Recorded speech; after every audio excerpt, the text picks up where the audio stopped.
A barrage of bullets from armed illegal Israeli settlers killed Munir Fawar's cousin in the Palestinian village of Wadi Rahal in late August. He says these pockmarks prove there's no erasing the memory of that attack. Over 120 Palestinians have been killed in illegal settler attacks since October 7. They're doing this to terrorize us, he says. The settlers want our road, but we will never give up on this road. Israeli rights group Beit Tselem says illegal settler attacks are unprovoked and part of a deliberate strategy to cement the takeover of Palestinian land, amounting to state-sponsored terrorism. This vantage point paints a clear picture. An illegal Israeli settler outpost between the Palestinian city of Bethlehem in the background and this Palestinian village I'm standing in. The residents of this village say that the goal of this outpost is to disconnect these two Palestinian areas and connect it to the closest Israeli settlement, which is about 2 kilometers away. Almost 700,000 Israelis live in illegal settlements like these across the West Bank, in violation of international law.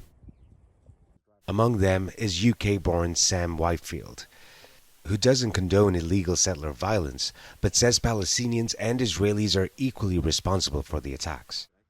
So whether you like it or not, the facts on the ground are that you have Israelis living there and you have Arabs living there, and we could try to talk about it from a legal perspective, or we could try to look at the situation on the ground and try to make life better for all the residents of the region.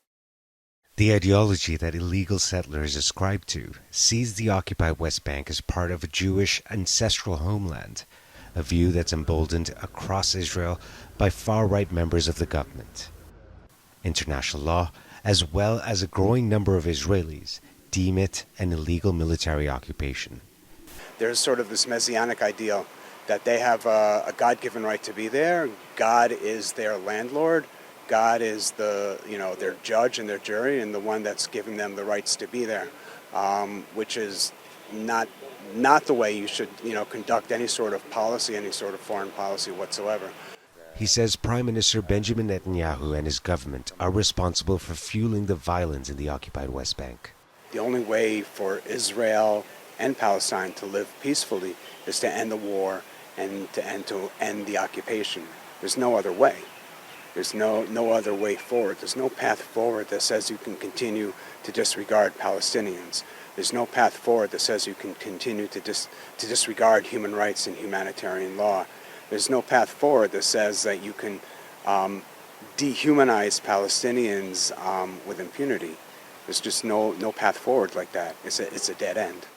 It's a perspective that Israel's powerful far right says it will not accept, as it continues to push an agenda of apartheid against Palestinians, despite opposition from within and abroad. Rahul Radhakrishnan, TRT World, Occupy West Bank.